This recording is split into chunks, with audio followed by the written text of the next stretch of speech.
Video please पहला video है, like कर दीजिए, शेयर कर दीजिए, सब्सक्राइब कर दीजिए।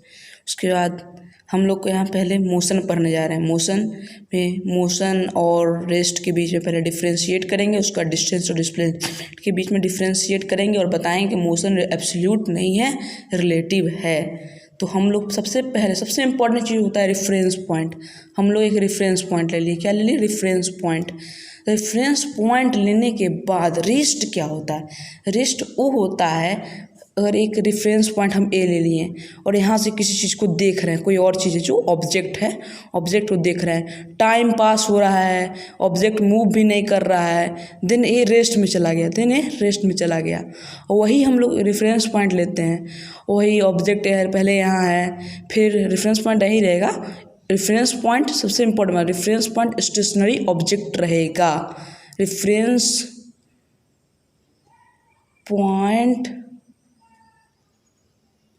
Is stationary. क्या रहेगा? Reference point stationary. तो उसके बाद नहीं बढ़ा तो रेस्ट हो गया।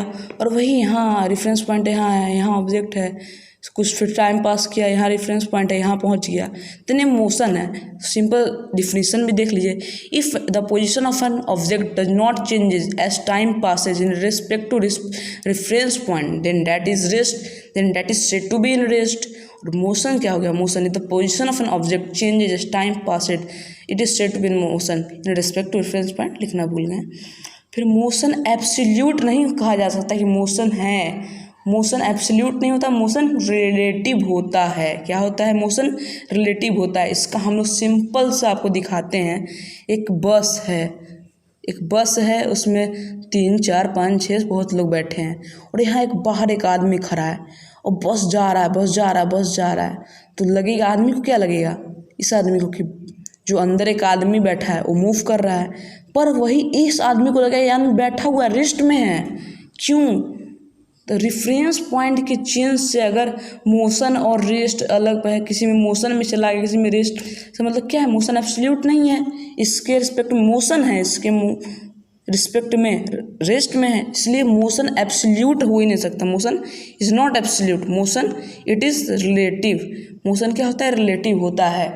तो यही लिखे, in respect to man outside the bus, man in bus is moving, but in respect to another man in bus, the man in bus is sitting in rest. यही हो गया। और उसके बाद हम लोग को पढ़ना है डिस्टेंस एंड डिस्प्लेसमेंट। बहुत इंपॉर्टेंट टॉपिक है। डिस्टेंस क्या होता है? Total length covered is distance, called distance. मतलब कि कोई कहीं से भी इनिशियल पोजीशन से फाइनल पोजीशन जिस टोटल लेंथ हम लोग कितना कवर किए, इधर जाते गए। जस्ट लाइक अपने गांव में आप जाइएगा, इधर गए, पहले इनके घर गए, फिर उनके घर गए, तो टोटल डिस्टेंस जो होगा वो हो जाएगा आपका क्या? वो होगा डिस्टेंस। वही डिस्प्लेसमेंट क्या होगा?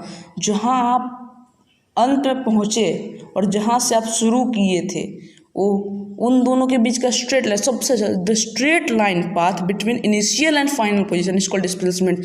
मान लीजिए जब घर गए, स्कूल गए, फिर आए घर, तो इनिशियल भी है, फाइनल भी है, तो इन दोनों के बीच जीरो मीटर डिस्प्लेसमेंट हो जाएगा। वही जैसे डिस्टेंस अगर पूछ दिया तो 6 किलोमीटर 5 किलोमीटर जो भी हो।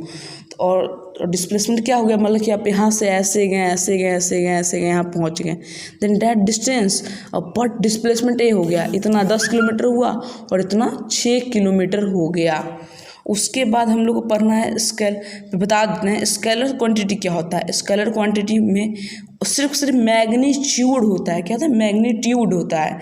और वेक्टर क्वांटिटी में मैग्नीट्यूड के साथ साथ डायरेक्शन भी होता है। जस्ट लाइक देखिए, यहाँ ऐसे गया तो इसको डिस्टेंस 10 किलोमीटर डिस्टेंस हुआ। क्या हो गया? 10 किलोमीटर डिस्टेंस। वही ए जो है, ए डिस्प्लेसमेंट है, 8 किलोमीटर ईस्ट। इसके पास मैग्नीट्यूड भी है 8 किलोमीटर और डायरेक्शन भी है ईस्ट।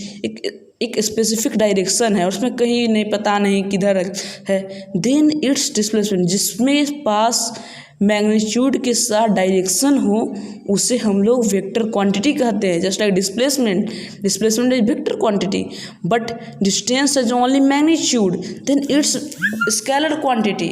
सिंपल।